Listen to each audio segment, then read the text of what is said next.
বাংলা ফাঁসি এবার সামলা, জয় বাংলা শেখ হাসিনার মামলা, জয় বাংলা ফাঁসি এবার সামলা, জয় বাংলা শেখ হাসিনার মামলা। শেখ হাসিনা ও আসাদুজ্জামান খান কামালকে একসঙ্গে প্রকাশ্যে ফাঁসি দিতে হবে, লন্ডন থেকে কঠোর বার্তা দিলেন তারেক রহমান। হাসিনা আসাদুজ্জামানকে দেশে আনতে ইন্টারপোলের সহযোগিতা চাইবে প্রসিকিউশন। ভারত আরও নতজানো, পরাজিত সৈনিকের মতো কিং কর্তব্যবিমূঢ় বটে। এবার দিল্লির সামনে আর বিকল্প কোনো পথ খোলা নেই। পলাতক হাসিনার পথ ছেড়ে এবার হয়তো ভারতকে বাংলাদেশমুখী হতেই হবে, তাছাড়া আর কোনো উপায় নেই। তাই তো শেখ হাসিনার ফাঁসির রায়ের পরও ভারতে কোনো কড়া প্রতিক্রিয়া জানায়নি।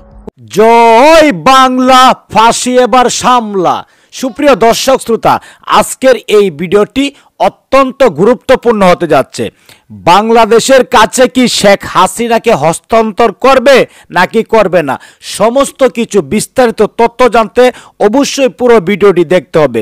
কলিজার ভাই ও বোনেরা, ইতিমধ্যেই ভারত সহ নরেন্দ্র মোদী গদি লড়ে গেছে। যদি বাংলাদেশের সাথে চুক্তিতে টিক রাখতে হয় তাহলে শেখ হাসিনা এবং কামালকে বাংলাদেশে ফেরত দিতে হবে। অত্যন্ত গুরুত্বপূর্ণ আজকের এই ভিডিওটি, কেউ স্কিপ করে যাবেন না।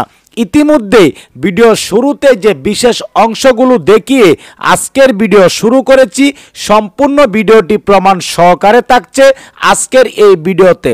দর্শক শ্রোতা ও আমার কলিজার ভাই ও বোনেরা, কে কোন জেলা থেকে আজকে আমাদের এই ভিডিওটি দেখছেন অবশ্যই কমেন্টের মাধ্যমে জানিয়ে দিন। দয়া করে আজকের এই ভিডিওটি আপনার সোশ্যাল মিডিয়াতে শেয়ার করে দিন। চ্যানেলে যদি নতুন হয়ে থাকেন, প্রতিনিয়ত সবার আগে আপডেট নিউজগুলা পেতে আমাদের এই চ্যানেলটি সাবস্ক্রাইব করে রাখুন ও একটি লাইক দিয়ে দেখতে থাকুন সম্পূর্ণ ভিডিওটি। হাসিনার পথ ছেড়ে এবার হয়তো ভারতকে বাংলাদেশমুখী হতেই হবে, তাছাড়া আর কোনো উপায় নেই। তাই তো শেখ হাসিনার ফাঁসির রায়ের পরও ভারতে কোনো কড়া প্রতিক্রিয়া জানায়নি। উল্টো নরম সুরে বলেছে তারা বাংলাদেশের জনগণের ইচ্ছের প্রতি শ্রদ্ধাশীল। তার মানে দাঁড়ায় হাসিনার ফাঁসিতেও ভারতের খুব একটা আপত্তি নেই।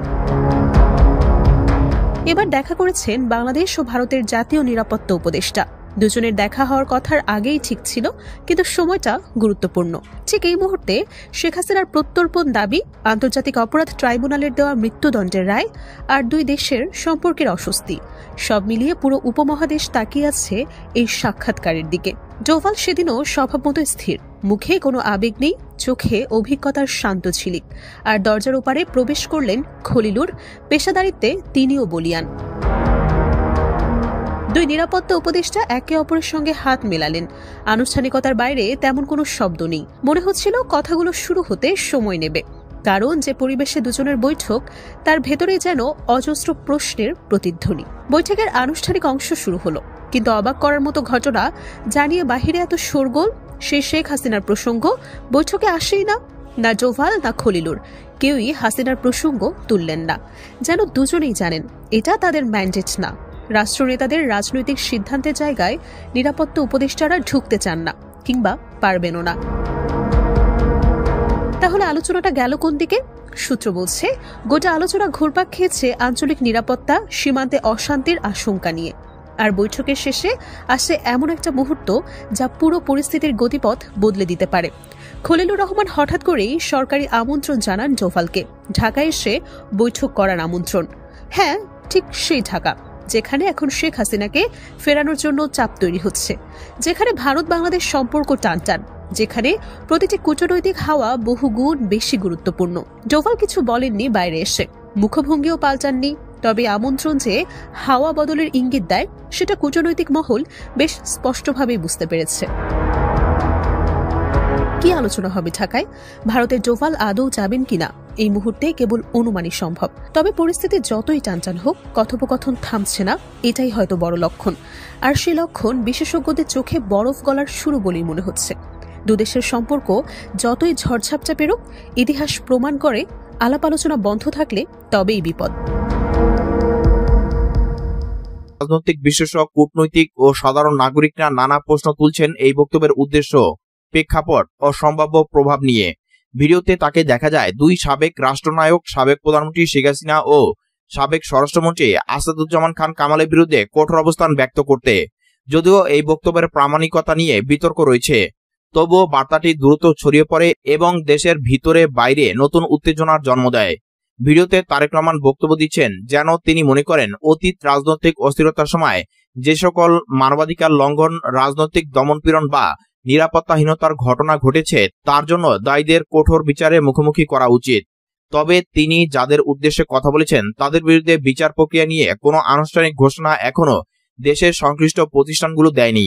বিষয়টি রাজনৈতিক মহলে একটি কৌতূহল তৈরি করেছে। এই বক্তব্য কি কেবল রাজনৈতিক অবস্থান প্রকাশ, নাকি এর পিছনে অন্য কোনো কৌশলগত পরিকল্পনা রয়েছে?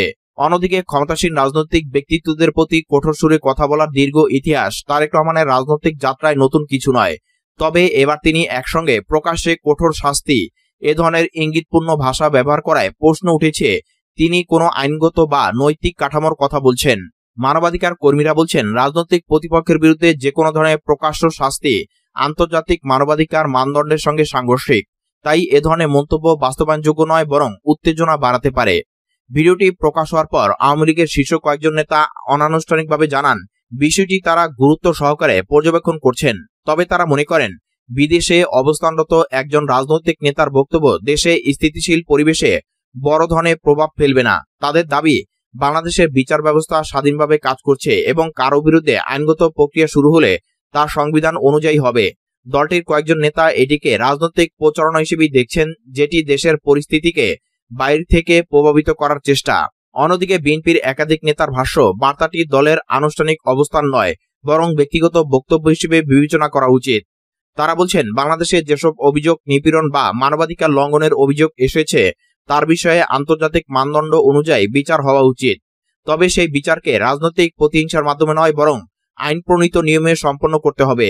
দলের কয়েকজন নেতার মন্তব্য, দল হিসেবে তারা কোনো রকমের কঠোর বা প্রকাশ্য শাস্তির আহ্বান সমর্থন করে না।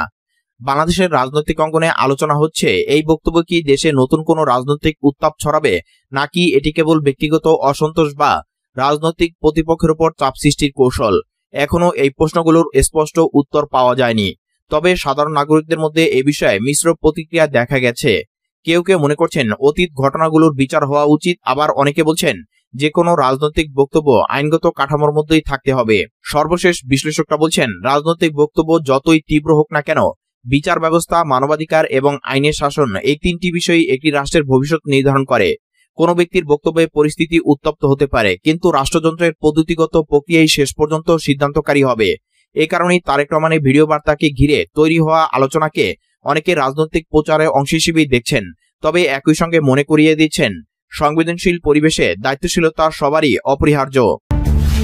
মৃত্যুদণ্ডপ্রাপ্ত ক্ষমতাচ্যুত প্রধানমন্ত্রী শেখ হাসিনা ও স্বরাষ্ট্রমন্ত্রী আসাদুজ্জামান খান কামালকে দেশে ফিরিয়ে আনতে পররাষ্ট্র মন্ত্রণালয়ের মাধ্যমে ইন্টারপোলের সহযোগিতা চাইবে আন্তর্জাতিক অপরাধ ট্রাইব্যুনালের প্রসিকিউশন। মঙ্গলবার ট্রাইব্যুনালের প্রসিকিউটর গাজী মোনার হোসেন তামিম সাংবাদিকদের কথা জানান। তিনি বলেন, প্রসিকিউশন এখন পররাষ্ট্র মন্ত্রণালয়ের মাধ্যমে ইন্টারপোলের নোটিশ চেয়ে দণ্ডের আদেশের ভিত্তিতে সংশোধিত আবেদন জমা দেওয়ার প্রস্তুতি নিচ্ছে। জুলাই গণঅভ্যুত্থান চলাকালে মানবতাবিরোধী অপরাধের ঘটনায় করা মামলায় সোমবার শেখ হাসিনা ও আসাদুজ্জামানকে মৃত্যুদণ্ড দেয় ট্রাইব্যুনাল। একই সঙ্গে তাদের পলাতক হিসেবে উল্লেখ করা হয় রায়ে। একই মামলায় পুলিশের সাবেক মহাপরিদর্শক আইজিপি চৌধুরী আবদুল্লাহ আল মামুনকে 5 বছর কারাদণ্ড দেওয়া হয়েছে। তিনি আদালতে স্বীকারোক্তিমূলক জবানবন্দি দিয়েছেন এবং মামলায় রাজসাক্ষী হিসেবে অন্তর্ভুক্ত হয়েছেন। প্রসিকিউটর গাজী মোনার হোসেন তামিম বলেন, শেখ হাসিনা ও আসাদুজ্জামান খান কামালকে ফিরিয়ে আনতে আগের করা আবেদনটি হালনাগাদ করে পররাষ্ট্র মন্ত্রণালয়ের মাধ্যমে নতুন করে জমা দিব।